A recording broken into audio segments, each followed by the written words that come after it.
Hey, salutaire tous. Fou, comme on dit chez moi, artifeccio, hein. Pouf. Allez, on se fait une petite visite du potager début août, on va dire début août.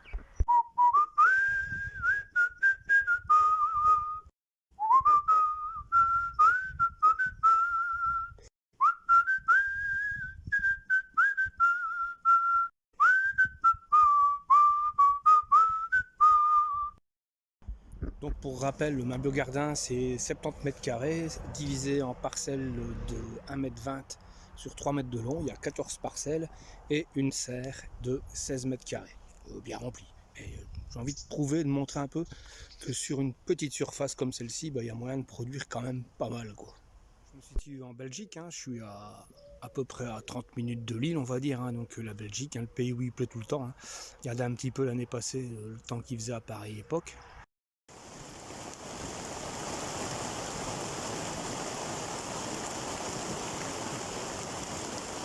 Ici c'est le nord. Et puis cette année, voilà, on a chaud, quoi. Il fait sec, il fait sec. Il fait sec, bien que avec le paillage, je maintiens une certaine humidité dans le sol. Donc je m'en sors plutôt bien, quoi. Allez, c'est parti, on va vers la parcelle numéro 1. Donc parcelle 1, on a un semis de carottes de Colmar, les du 4 saisons qui traînent, sympa, et des choux rouges. Les choux rouges, on commence à avoir de la boule, hein, donc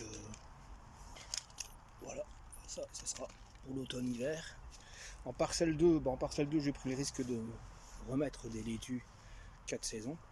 Bon, forcément, j'ai joué avec l'ombrage parce qu'en ce moment il fait vachement chaud, hein. Donc voilà, un risque de monter à graines, ouais, c'est possible parce qu'avec la chaleur, voilà, hein, ça commence déjà à monter. Mais malgré tout, il y a de quoi manger. Donc je joue avec l'ombre naturelle. Hein, voilà, magnifique tournesol. Et puis quand il fait vraiment trop chaud, je tape un voile pour avoir une ombre portée, hein, une ombre qui est portée sur la parcelle, histoire de protéger un peu les légumes un peu fragiles au soleil. Parcelle 3, toujours les choux kale, hein, magnifique. Voilà, au pied des choux kale, on a de la patate douce, bon, qui a du mal à se développer quand même. Donc il va falloir que j'arrose un peu malgré tout. Ouais, j'arrose très peu parce qu'en fait le paillage maintient quand même une certaine humidité. Mais malgré tout, il faut arroser. Un jardin sans eau, c'est un jardin qui, ça pousse pas, quoi. Il n'y a pas de légumes. En tout cas, ils sont très petits. Donc voilà. De l'ombrage naturel, je disais, voilà, ici on a un pied de chayotte magnifique. Bon, je sais pas trop quand est-ce qu'il fera des fleurs, je sais pas s'il fera des fruits, mais en tout cas pour l'instant, il me fait de l'ombre, donc il est vachement pratique, et puis c'est pour vilain. Voilà, on continue. Donc ici j'avais des pommes de terre, on a planté du poireau. Ouais, c'est du poireau F1, hein, donc là, comme j'ai foiré mon semis de poireau, voilà, il a fallu aller en acheter. Alors, pas trop cher, mais enfin il a fallu en acheter quand même, quoi. L'année prochaine, je me spécialiserai dans le semis de poireau.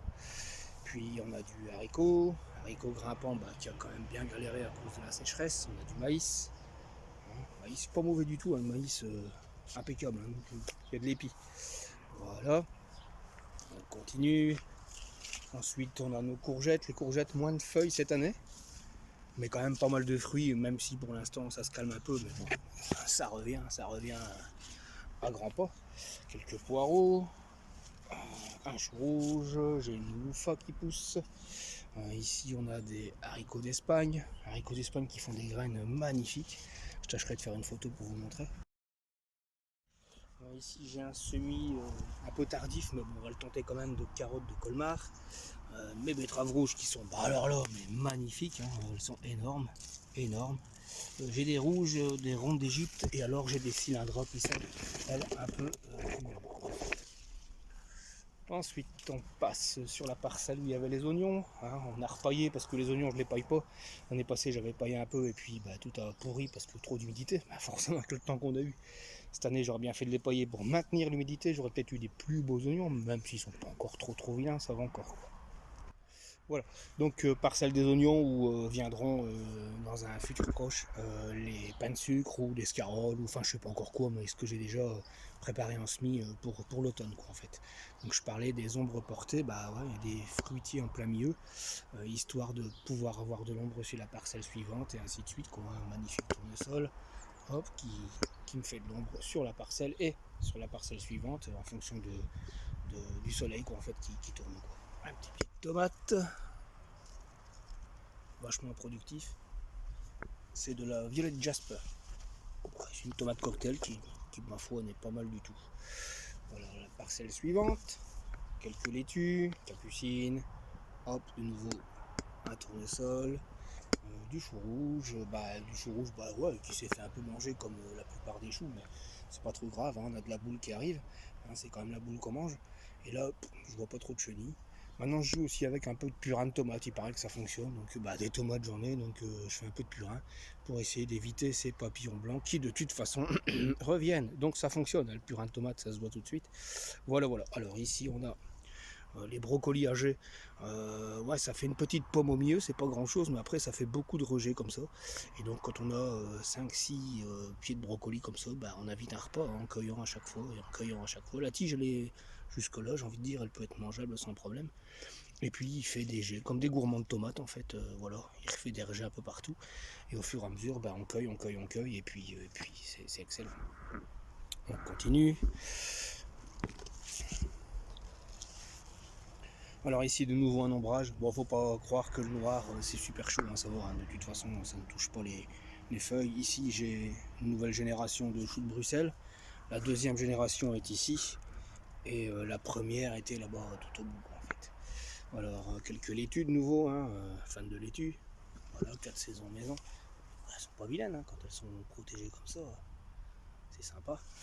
Voilà, capucine, une amarante. On a compris d'où venaient les cheveux de Bob Marley en fait. Hein, voilà, c'est de là que ça vient, non? Non, enfin, je suppose. Alors ensuite, une parcelle. Ah, oh là là là là, une monoculture, quelle catastrophe. Bah en fait, c'est une parcelle de poireaux là où il y avait les pommes de terre. Donc du coup, bah direct, on a planté poireaux. Et c'est parti pour l'automne, il va y avoir de la soupe, sans souci. Toujours mon pied de houblon.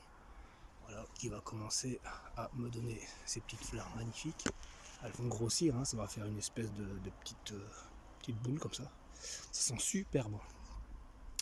Allez, un petit tour en serre rapidement. Voilà, ici la jungle à tomates. Hein, donc ici on a plusieurs variétés différentes.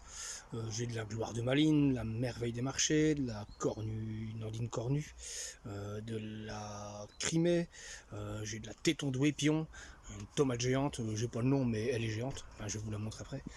Puis il n'y a pas que ça, hein, il y a aussi du poivron, de l'aubergine, qui commence à donner quand même pas mal. Hein, il y en a quelques-unes sur le pied là, c'est sympa. Puis ici aussi. Voilà, du poivron chocolat qui est là. Je dis chocolat, enfin je vais montrer une photo, c'est un poivron brun qui est excellent. Très sucré, super bon. Puis alors aussi j'ai un concombre, alors là le concombre, voilà quoi. Concombre, hein. Concombre greffé à mon avis, ça doit être du télépathie mais je suis pas sûr du tout. Mais ça y ressemble très fortement. Et je pense que je vais partir sur un seul pied de concombre. Hein. J'en ai déjà une douzaine. Et ça continue quoi en fait. Voilà, téton doué pion. Mademoiselle ici. Voilà, voilà. Petite jaune, super bonne. Et puis ici, j'ai fait un petit test et quelquefois on a de la chance. Voilà, on m'a donné une fois un poivron. Je me suis dit, ouais, il est magnifique. Je vais en faire des graines. Et puis on finit par savoir que c'était un hybride. Alors tant pis, je dis je vais quand même tenter le coup, je vais voir un petit peu ce que ça va donner. Et puis voilà, hein, c'est assez productif, ça donne. Et il y en a d'autres, Donc j'en ai même eu un dans le top qui était jaune, chouette. Donc du coup, on va essayer de refaire de la graine de poivron jaune aussi. Et puis on va essayer de fixer la variété. Maintenant, je sais pas si ça donnera quelque chose, hein, mais en tout cas pour l'instant, ils sont là et ils sont super bons. Donc voilà, ah oui, je parlais de la tomate géante, là je vais vous montrer quand même ce que c'est que cette tomate, elle est quand même extraordinaire. Je suis pas pour les grosses tomates, mais là quand même, voilà quoi, tomate géante. 4 tomates par bouquet, mais elles sont mais monstrueuses quoi, monstrueuses. Et très très bonnes parce qu'on penserait, mais elles sont très en chair, elles sont excellentes. Donc voilà, j'ai tenté le melon, mais le melon, voilà, ça fonctionne pas des masses. Si, ça fait du vert, mais pas de fleurs. Je pense que je partirai sans doute sur un greffé l'année prochaine. Tenter peut-être la pastèque sur greffé aussi. parce que ici, le temps que ça pousse, une fois qu'on a des fruits, c'est trop tard, ça gèle presque, ou en tout cas ça prend froid, donc ça produit pas du tout. Voilà, on sort de la serre et on arrive sur la parcelle chapiteau en fait. Parcelle que je mets un peu à l'ombre aussi, parce que là ça tape dur. Il y avait des pommes de terre ici avant, et puis on a remis, voilà, des haricots beurre, c'est seulement la 5e fois que je cueille dessus. Donc il y en a, on a du stock, il n'y a aucun problème. Puis on a de nouveau ici du poireau, du brocoli. Voilà, et alors ici on a un smic-carotte de colmar qui pousse tranquillement à l'ombre des haricots. Voilà, on a fait plus ou moins le tour. Si vous avez des questions, n'hésitez pas. Puis abonnez-vous et un petit pouce bleu. Allez, au revoir à tous. Salut!